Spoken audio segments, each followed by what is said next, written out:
বৃন্দাবন, আর এই শ্রীপাদ চির বৃন্দাবন নববৃন্দাবন। আমাদের গর্ব যে আমরা এইরকম একটা জায়গায় জন্মগ্রহণ করতে পেরেছি এবং ভগবান সেবায় আমরা করতে পেরেছি। আমি সকলকে বলি, এই মন্দির আমার নয়, যে দেবতা কারুর একা নয়। হয়তো ভাবতে পারি যে না তো 5 বাড়ির ঠাকুর, কি ও তো 7 বাড়ির ঠাকুর। না না, 5 বাড়ি 7 বাড়ি নয়, সারা বিশ্বে গোবিন্দ সব জায়গায় বিচরণ করছেন। প্রাণনাথ গোবিন্দ সর্বত্র স্থান করছেন। তবে বলতে পারেন যে এই মানে কি একটু পরিচালনা করা, দেখাশোনা করা, কয়েকজন থাকতে হয়, সেই সুবাদে হয়তো কয়েকজন আছে, কিন্তু মন্দির আমাদের নয়, মন্দির সকলের। তাই সকল কাজ জানাবো, আপনারা সময় সুযোগ পেলে এই মন্দির প্রাঙ্গণে আসুন, ভগবানের উপর আশ্রিত হন, আস্থা রাখুন, বিশ্বাস রাখুন, ভগবান কৃপা করবেন, ভগবান করুণা করবেন, আপনাদের মনোবাসনা পূর্ণ হবে। আমরাও যদি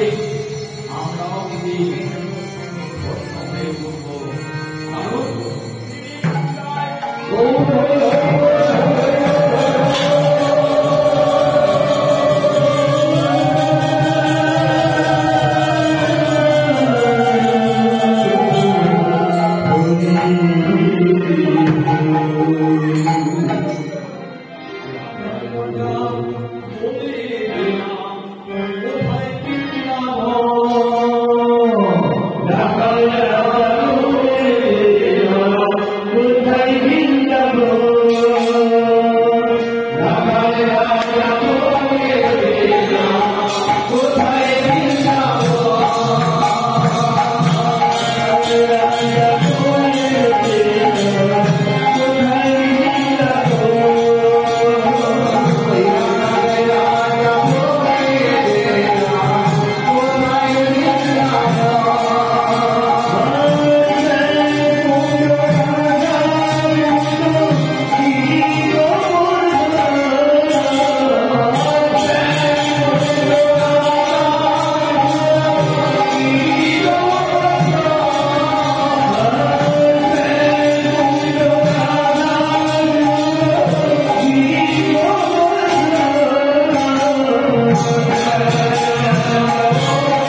বৃন্দাবন, বিন্দাসের তো বন্দি করা বৃন্দাবন।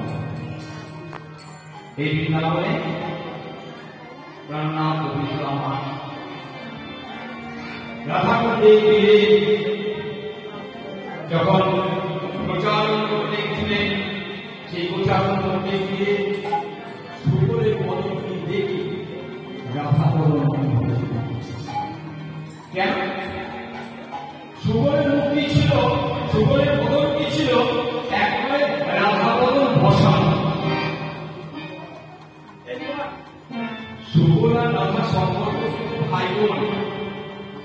সুগর হচ্ছে ওর কাকা তো ভাই, সুতরাং ভাই বোনের বন, ভাই বোনের মুখ তো প্রায় একই রকম হয়েই থাকে। তাই সুগরের পদটিকে যখন প্রাণনাথ দেখে দেখে ওই রাধা ভাবিত হয়ে তিনি তখন রাধাকে দেখে তখন দিয়েছেন সকলের সঙ্গী মরি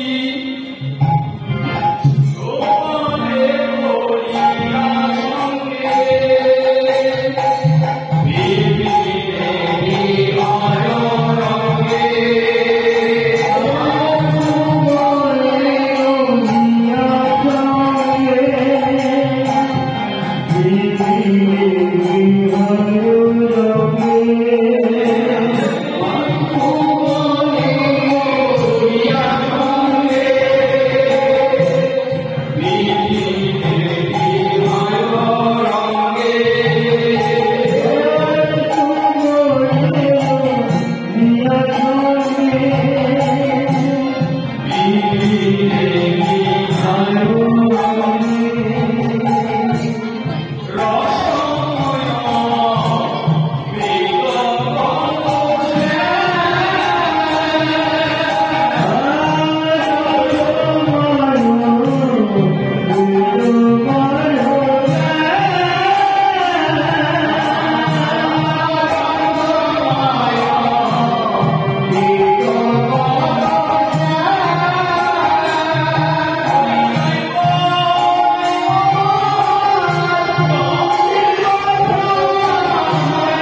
খণ্ড, তার মধ্যে বৃন্দাবনপুরী। আর বৃন্দাবনের মধ্যে রাধাকুণ্ড হচ্ছে সবচেয়ে শ্রেষ্ঠ স্থান। যদি বলেন কেন? রাধাকুণ্ড হচ্ছে সর্বশ্রেষ্ঠ স্থান এই কারণে যে সেই রাধাকুণ্ডে শ্রীমতী রাধারানী সকল সখীদের দিয়ে সর্বদাই বিরাজ করেন। তাই গেলে ওই শ্যামকুণ্ড রাধাকুণ্ডে জল চলছে, সৌভাগ্য একবার হয়েছিল। নিশ্চয়ই এখানে যারা বহু ভক্তদের উপস্থিত আছেন, হয়তো গেছিলেন বা যাবেন, তবে এই কথাটা মনে রাখবেন, বৃন্দাবনে গেলে রাধাকুণ্ড এবং শ্যামকুণ্ডের জল কথায় দিলেন, কারণ রাধাকুণ্ডে কি হচ্ছে সারা বৃন্দাবনের মধ্যে শ্রেষ্ঠ, কারণ রাধারানী সখীগণকে নিয়ে সর্বদাই বিরাজ করেন। বৃন্দাবনে যাবো তো রাধারানী তাই বৃন্দাবনে গেলে রাধাকুণ্ডের জল স্নান যদি করতে পারে ভালো, না করতে পারলে রাধাকুণ্ডের জল কোথায় নিয়ে রাধারানী স্মরণ করবেন, কেউ শুদ্ধ হবে, মন শুদ্ধ হবে, রাধারানী করুণা আমরা অবশ্যই লাভ করতে শোভা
যদি আমি তোর প্রাণবন্ধুর গলায় এটা করিয়ে দিয়ে আসতে পারি, তাহলে কি নিরীহ তবে করিয়ে দিয়ে আসবো। কি নিরীহ বলছেন না, তুই কি নিরীহ বলছে সব সত্যি, যদি আমার প্রাণবন্ধুর গলায় মাথা করিয়ে দিয়ে আসতে পারিস, তাহলে আমি কি বস্তু দেবো, কি বস্তু না আমার গলায় যে গজমুখীর হার রয়েছে, এই গজমুখীর হারটি আমি তোকে দেব বলছে বজরপতি বাবা নিজে হবে না, সহ্য করার ক্ষমতা থাকতে হবে, আহার বলতেই হবে না, হজম শক্তি থাকতে হবে, তবেই দান করবে। আমি দান গ্রহণ করছি, বিভিন্ন জায়গায় কীর্তন করতে যাচ্ছি তো, এই গীতা সপ্তাহ চলে, ভালো ভালো গীতা আমাকে এসে দান করছে। আমি গীতা দানের যোগ্য, প্রথম নিজেকে প্রশ্ন, আমি গীতাকে কতটা সম্মান দিতে পারি? আমি কি একবার দেশে বাড়িতে বলি গঙ্গা গীতা সাবিত্রী সীতা সত্যবতী প্রভা ব্রহ্মা বিষ্ণু বিদ্যা বিশ্বনাথী অর্ধবর্মা জ্ঞাননা ভগবানাসি বেদকরই বলনা তথাত্ম জ্ঞানমন্ত্রী দিতে কামি জপে নিত্য নরবিষ্ণু মানস এক সিদ্ধং কবিরিত ভক্তি পরমং পরম বাসুদেবায় নমঃ। আমি গীতার উচ্চারণ করি, গীতার শেষের দিকে লেখা গঙ্গা সাবিত্রী সত্যবতী প্রভা ব্রহ্মা বিষ্ণু বিশ্বনাথী অর্ধবর্মা ভক্তি ভাতিনাশি বেদকরই বলনা তত্ত্ব জ্ঞানমন্ত্রী দিতে কামি জপে নরবিষ্ণু মানস জ্ঞান সিদ্ধং লভেয়ং তপন্তি পরমং পরম।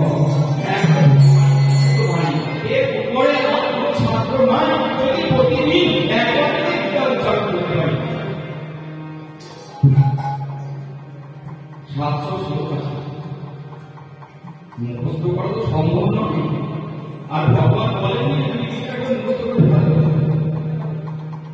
তবে যদি তারা অর্থ নিয়ে বুঝে, যদি আমরা উপলব্ধি করতে পারি, যদি পাঠ করতে পারি, দেখবেন আমি সব জায়গায় বলি, যখন এই গীতা আমাকে দান করলেন না, আমি যখন তাকে বলি যে বাবা আমি তো পেলাম, আমি চেষ্টা করি সব দিন না করলে চেষ্টা করি কিন্তু অনুসরণ করতে, ভালো লাগে পড়তে পড়তে একটু ভীষণ ভীষণ ভালো লাগে। দেখবেন আপনারা পড়লেন, বাড়িতে গীতা রাখবেন, ঠাকুরের আসনে রেখে দিলেন, গীতায় তুলসীপত্র অর্পণ করলেন, তিনবার গীতার কথা উচ্চারণ করলেন, গীতা কিন্তু বললেন দরকার নেই। অনেক জায়গায় আমাকে জিজ্ঞাসা করে গীতা তো ব্রাহ্মণ ছাড়া পাঠ করা যায় না, কোন শাস্ত্রে লেখা আছে, কোন পণ্ডিত বলেছে গীতা ব্রাহ্মণ ছাড়া পাঠ করা যায় না? পাঠ করতে হয়। যদি গীতার বাংলা অর্থটা পরে বন্ধ রাখা, তাহলে দেখবেন এত আগ্রহ পারে এরপর কি হলো, এরপর কি হলো, পরবর্তী ঘটনা কি হলো, এই জানার জন্য দেখবেন পর পাঠ করতে ইচ্ছা যাবে। সংস্কৃত কিন্তু পড়তে পারছি না, বাংলা গীতা কিনতে পদ্য বাংলা গীতা পাওয়া যায়, একবারে বাংলায় পদ্য ছড়ে লেখা আছে, ফল কিন্তু একই হবে, ফল কিন্তু দ্বিতীয় কিছু হবে না। কারণ শাস্ত্রকার বলে গেছেন যে তুমি যদি ভক্তি করে যদি ভগবানের চরণে অর্পণ করতে পারো, ভগবান তা গ্রহণ করে। মুখাবতী কৃষ্ণায় বীরাবতী কৃষ্ণায়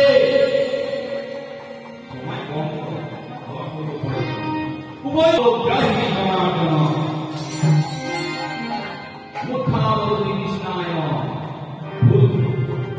কৃষ্ণায় বলে দুটো হয় না, কিন্তু একজন বলছে মুখাবতী কৃষ্ণায়, মুখ্য বলছে কৃষ্ণায় নমঃ কৃষ্ণায় নমঃ কৃষ্ণায় নমঃ, নামে ভুলে বলছে মুখাবতী কৃষ্ণায় হীরাবতী কৃষ্ণায়। যিনি পণ্ডিত ব্যক্তি তিনি বসে বসে যখন দিচ্ছে বলছেন কৃষ্ণভে। পরে তাই শাস্ত্রকার বললেন উভয় সম্পূর্ণ দুজনের পূর্ণ সমান, ও যতই কৃষ্ণই বলো কারণ ভাবগ্রাহী জনার্দন ভগবান আমার ভক্তি